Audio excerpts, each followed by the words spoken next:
Welcome to the region's only public safety radio talk show. It's time again for the Sheriff's Report, your weekly radio call from Sheriff Ozzie Knezovich, now in its third year on the air. Radio base to the Sheriff.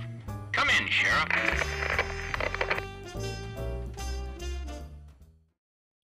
Well, good morning, folks. This is Sheriff Ozzie Knezovich with the Sheriff's Report. In studio with me today is our county clerk, Tim Fitzgerald. And we're going to talk with Tim a little bit about the clerk's office, what the clerk's office actually does, some of the things that he's accomplished in the last 4 years, because you are running for office again, correct? I am, yeah, back up for re-election. So, no offense, but you're one of the least known, I think, offices in the county. Matter of fact, some people, your friends will even say, oh, nobody really cares about what the clerk does. Yeah, I've heard that. But in reality, the clerk's office plays a major function in the criminal justice system.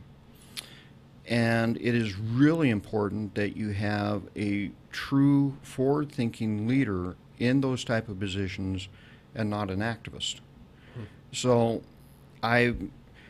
folks, when we're in campaign cycle, it comes to the point by the time you're halfway through, you can almost do everybody else's stump speech because you've heard it so many times. And I've heard your opponent's stump speech. He doesn't seem to like the military very much. No, that's obvious. He always points out that you're a retired Marine colonel. Yep, and I'm very proud of that. Tends to beat up on your leadership style. And, you know, folks, I've lived through elections where you have some of your staff not liking what you've done. In 2014, I had part of my staff didn't like the fact that I and 38 of my peers went to the state legislature and asked them to change the law to simply state police officers should not be able to commit crimes on duty, nor should we be able to lie. Now, it seems like pretty simple stuff. It should have been one of those laws that would have sped through the legislature. Folks, we couldn't even get that out of committee because of the unions. The unions fought us, and during those discussions, the unions looked at me and went, Sheriff, if you don't back down now, we are coming after you. In 2014, they did. You kind of have a little bit of that dynamic going on right now, because the vast majority of your office supports you.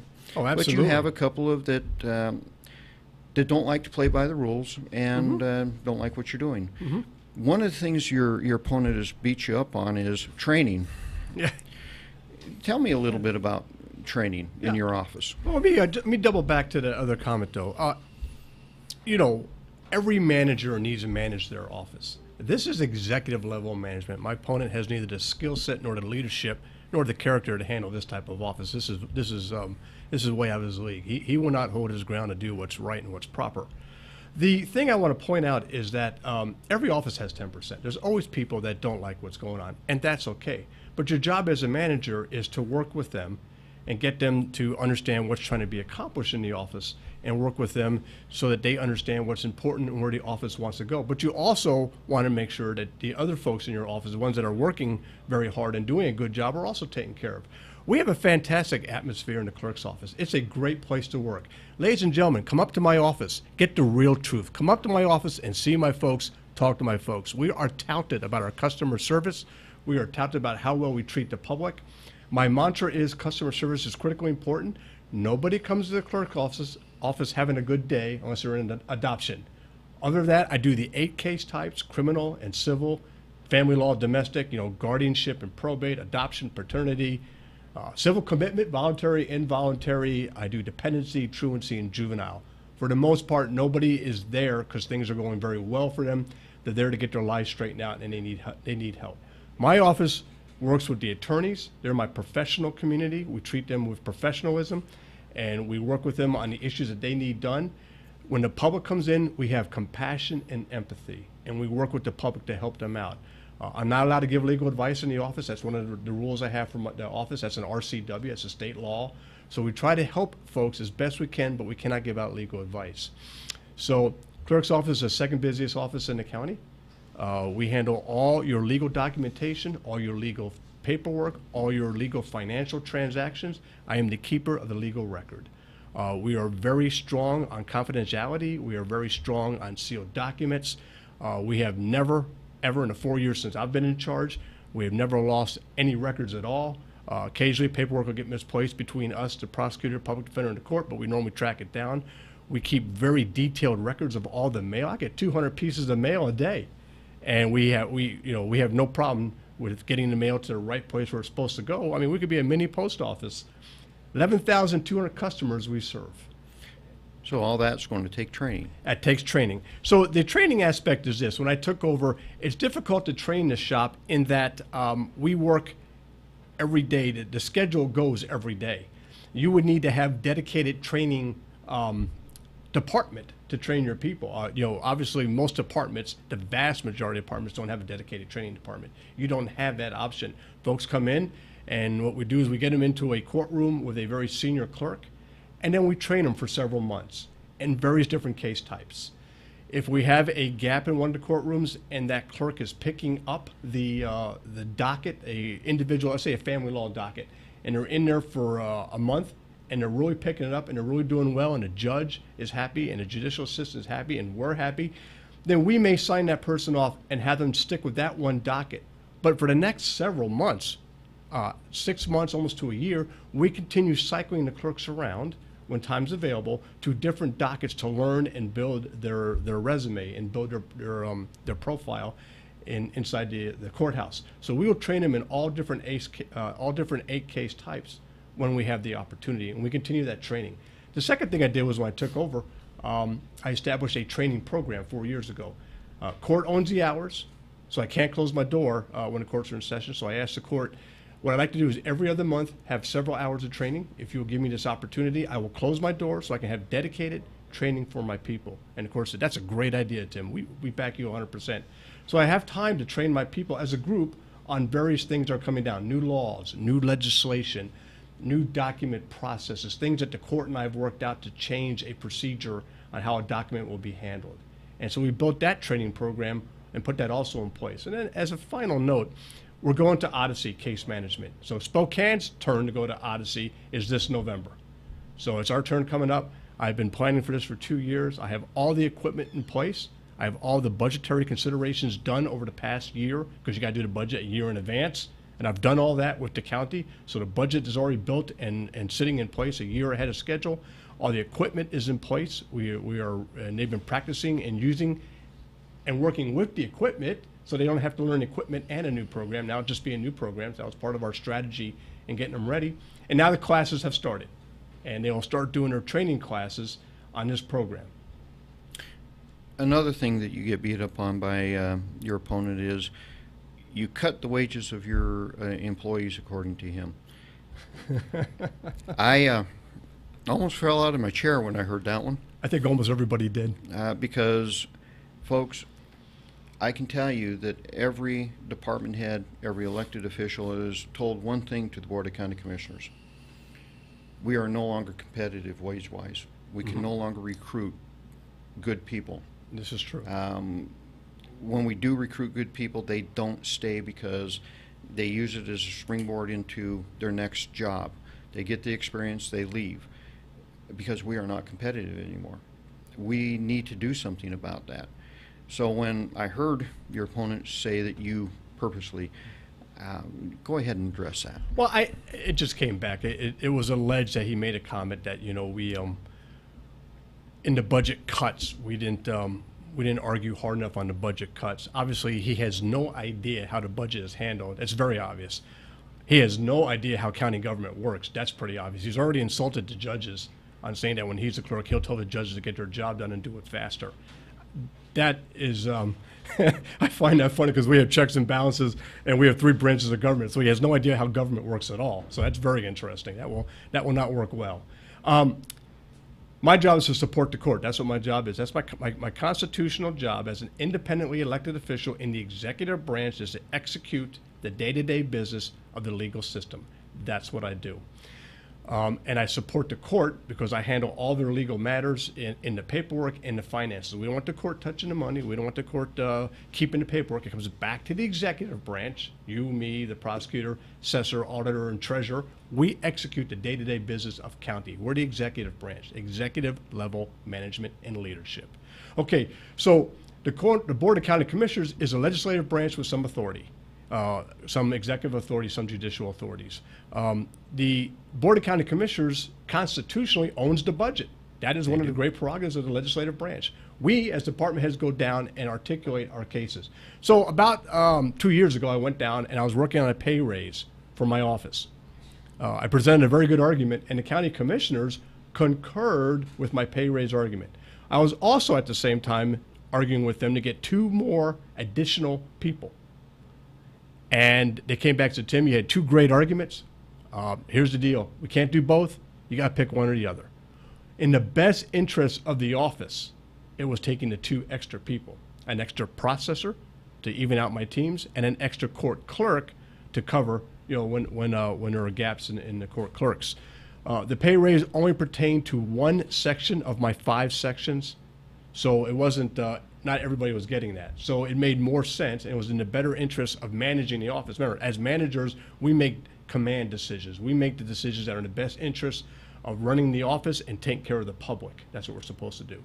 So I took the 2 bodies. Currently, right now, I am working on a pay raise for my entire office, and that's due to be presented here shortly. I've been working on it for over 6-7 months now, long before the campaign even started. And we had this all built in and ready to go. The last thing we had, we'll talk about the budget cuts real quick. So all of us, every single department was told to cut 7%. That's what we were told to do. We're given some pretty astronomical numbers. In my case, I was given like approximately 195,000, 194 and change. That's what I was told to cut. That's a lot of money in the clerk's office. 96% of my budget is people. 96% of my budget is my people. The most important thing in my office are my people, and they will tell you that. That's the most important asset I have in the office. I told my people 2 things in the budget cuts. We will do our 10 statutory duties. We have to do that. That's our constitutional statutory duties as your county clerk. That's what I owe the public. That's why the public put me in office in the first place. That's what I'll do. Number 2, there'll be no pink slips. I will not cut a single person. Nobody in my office will be given a pink slip. And I kept both those promises. We do all our statutory duties, and nobody in my office got cut. Nobody. What I did was I restructured my supervisors. I have a chief deputy that basically would do most of the work if I wasn't there. But I also have other people. I have 5 other department heads that are running their departments. So I really don't need supervisors supervising supervisors. What I need are workers. That's what the public comes, and that's what the public needs to help. It's my workers that do the work. I have a great office with exceptionally talented public servants that work very hard for our communities. So I restructured the supervisors. Instead of having a chief deputy, which is a very high-paying position, I restructured it and redesignated it as an office manager. It does the same thing a chief deputy does, but it's just an office manager at a much lower, at a lower pay scale. And that's what I did. Then I had a vacant position as a customer service, an entry-level 083 position. It's entry-level, so it doesn't pay very much. And what I did was they just answered phones all day. Well, I automated the phones, so that aspect is taken care of, and that vacant position, we just cut that vacant position.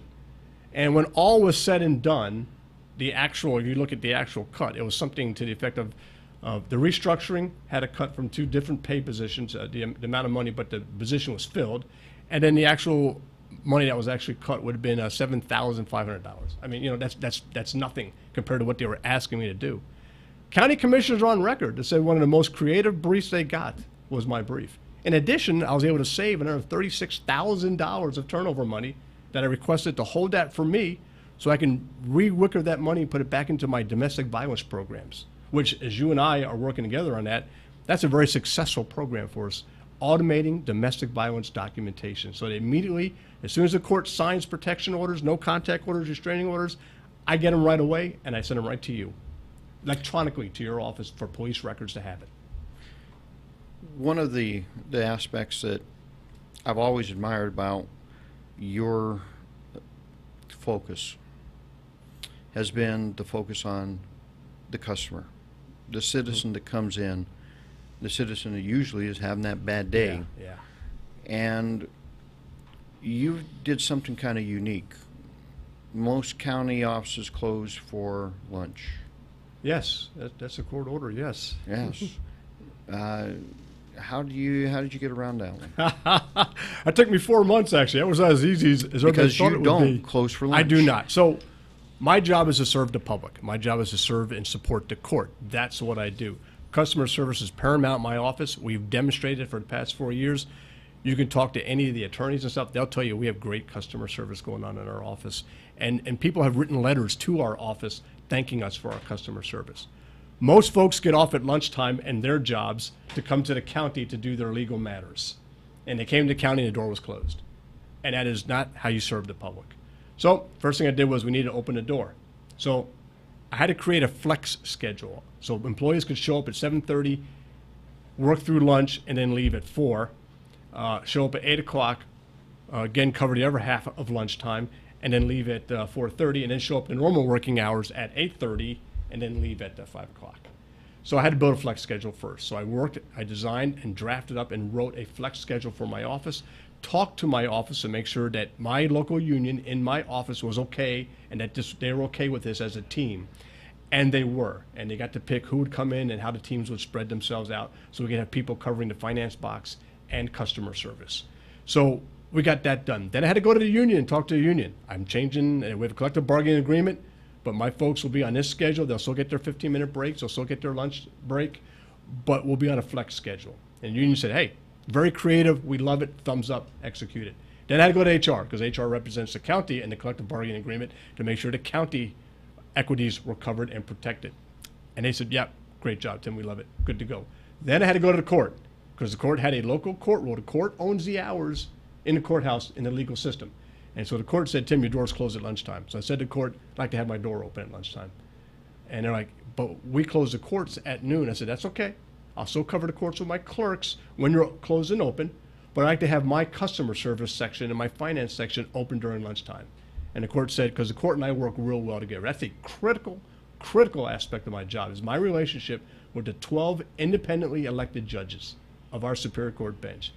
My relationship with them is incredibly strong, and we work real well together. It's a team effort. That makes all the difference in the world. Talk to them. They'll tell you it makes all the difference in the world. So they said, okay, Tim. So I asked them to redo the local court rule, and they redid it and allows the office to be open at lunchtime. Creative thinking. Yep. That's one of the things that I think is a hallmark of your leadership, your time, been at the county. What's next for your office? Where do you see going next? You mentioned the new software program coming in. Software programs are very tenuous at times. Thankfully, you're not the first one to have to experience and go through it. Other counties have probably worked out some of those bugs. So what is the next steps for the clerk's office? So for us, one of the biggest things we've done is we've built a very detailed training plan to train our staff over this next 6 or 7 months. It's very comprehensive. In addition to training with classroom training that they'll get from the administrative office of the courts, we have also designed our business practices, our business procedures, and how we do our processes. I'm creating and have created an SOP. The office never had a standard operating procedure for how we do business. Well, I've created that. So everybody knows how each of our processes are done. And what's so critical about that is that now AOC can look at that and see how their computer program will tie into our processes and work out computer programming in advance to actually implementing this. So we have all that in place.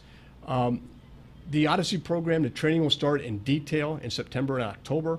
I have briefed the bench, the court. I have briefed the Bar Association. I'm an associate member of the Bar Association. I have briefed the attorneys at large. I'll be having media releases that will be coming out. I put it in the calendar call, which is our local legal newspaper. So I'm telling folks what's going on and how things are being done and what to expect. Because there'll be some delays as the program gets up and gets running as we work it out. They have not done a county as large as Spokane since Snohomish in 2000. And I'm going to say 2000 and I think it was 2016 was the last time they did a county. May of 16 was Snohomish, I believe. That was the largest county they've done. King and Pierce opted out. They're not doing this. They have their own programs. But Snohomish, Spokane, Clark, the top 3 largest counties. Clark and us are going together here at the end this November. That's our designated date assigned to us by AOC for our programming after we delayed 2 years ago because they weren't ready for our volume yet. We had too much going on. They weren't prepared to execute it. So we go into the Odyssey case management. I will keep our document management system in place. We'll go to Odyssey case management, and then what I will do is that will give me the final step to get to electronic filing.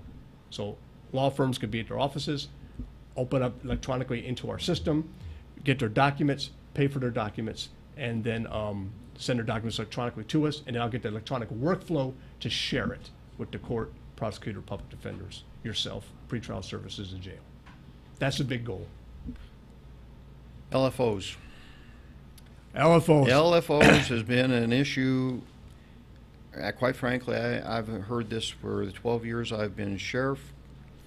It's a hotly debated topic. There are some that equate you to being the debtor's warden, debtor's prison warden, I should say. It just goes on and on and on. Explain LFO. Wow. How much time do I have left? You have 5 minutes to try to get LFOs. I will do it in 4. In. Okay. Legal financial obligations are an obligation when a defendant comes to court and has their hearing, and let's say there was damage done to a victim's property or to a victim, and there's also, and that's called restitution. And there's a non-restitution element, which is court fines and fees, DNA testing, and then the crime victim assessment penalty, which goes to the prosecutor. Okay, so they come to court, and the court makes a decision during the hearing on how much the defendant will pay. Defendant's found guilty, they become an offender, and they owe money back to the court, and they owe money to the victim.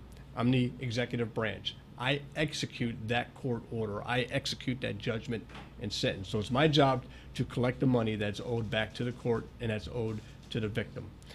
So what was happening is they get assigned, they come into my office and we do a financial declaration with them and we try to help them. We try to get what their financial status is, and then the court will eventually take our recommendation or to take our notes and information and determine an amount of money that person will pay to pay off the restitution amount. So let's say they say $10 a month. So the person's paying $10 a month, and they'll do it since 2000. As of 2000, it's a lifetime sentence. Before 2000, it was only in 10-year blocks. So they'll have to pay the money off at $10 a month, and it's my job to track that. What was happening when I took over was if the person wasn't paying their $10 a month after 3, 4, 5 months, a violation report or a non-compliance report from me went to the prosecutor. Prosecutor sent out a warrant for arrest. The person was arrested and put into jail because they didn't pay. First of all, it's illegal. You can't do that. So so right away, Larry and I go, first thing we do as elected officials, we fix this. That's number one. So I said, I'm fixing this. We're not going to do this anymore. That's not the way to do business. And at $138 a day in jail for not paying $10 a month, that's ludicrous. That makes no sense to the taxpayer. Why would you do that to somebody? And if they had a job and you put them in jail, they might lose their job. Now you're killing their ability to pay. We're not working. We need to work with these folks. That's what we need to do. If you have a family and you put them in jail, that creates family problems. There is a humanity issue, a community service issue involved in this. I told Larry I will send you a violation non-compliance report, but what I ask you, because it is his decision in the end, I ask you no more warrants for arrest. 0. Send a notice of hearing. Notice of hearing means the offender gets a notice that they're not in compliance. Please come either to my office so that I can update your financial document, and then you go to court, or just come directly into court and explain to the judge what's going on. And I worked with the advocate groups. Lane Peavy and I did the time. Julie Schaefer and Claire Cardone and Alex Beal with the Center for Justice. Jefferson Coulter of Northwest Justice Project.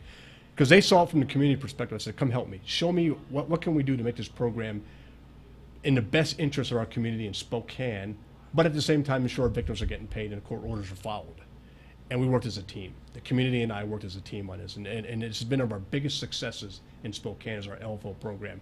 So success number one, no more sending people to jail for not paying. They get a notice of hearing, they come and talk to a judge. That was a huge success. Number two, we designed partial payments. Folks couldn't pay. They couldn't make the payment for the month. It was non-compliance. I said, well, that's not right. Sometimes all of us had trouble making our payments. So let's make a partial payment is acceptable. If they're showing good faith and trying to make their payments, my office works with them. And that's what the community groups saw. Number three, I asked the court to change the local court rule again and allow the offenders to pay with debit and credit card because they have it. They want to come in with their debit card and they want to pay right away. They don't want to have to go get cash or a cashier's check or money order. So we did that, and that was very successful for us. And then the last thing we did working with them is that we have community outreach with them, with these community groups, the advocate groups, and we reach out to them.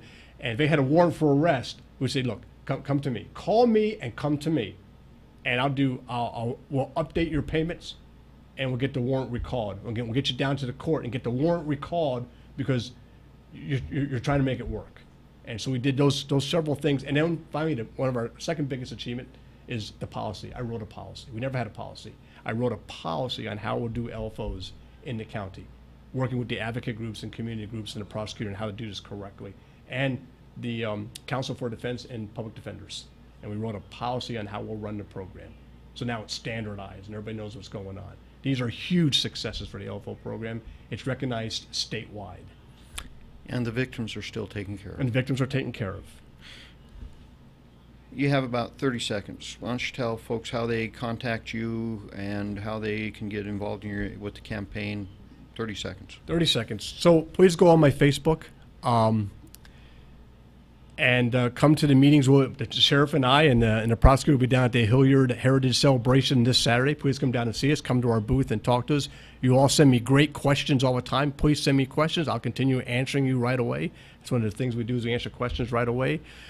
Please go to my website, retaintimfitzgeraldclerk.com, retaintimfitzgeraldclerk.com, and go to my website and look at the things we're doing. Look at my endorsements on the website. It's bipartisan. I got it from both sides and all the legal community, several of the electeds, many of the folks in the community, businesses. I was endorsed by the labor union, the regional labor council endorsed me. So, because I take good care of my people. So look at all that and see where I'm at. I run my office as executive level management. That's what this is. Folks, Tim Fitzgerald, Spokane County Clerk. This is Sheriff Ozzie Knezovich with the Sheriff's Report. Have a great day. Hi, I'm Ozzie Knezovich, and I've been your sheriff for the last 12 years. Folks, I believe high standards lead to highly trained and motivated professionals that keep our community safe. I know high standards are what the people of Spokane County expect and what they should demand. Because of my stance on high standards, crime rates are down. Over the past 12 years, we have seen the lowest violent crime rates in 2 decades. Please vote Ozzie Knezovich for sheriff. Paid for by the committee to elect Ozzie Knezovich for sheriff. The Sheriff's Report is a joint production of Spokane Talks Media and KTW 630 AM and 96.5 FM, which are solely responsible for its content. Ask a question, recommend a guest, or watch this program again anytime at SpokaneTalksMedia.com. Have a safe day.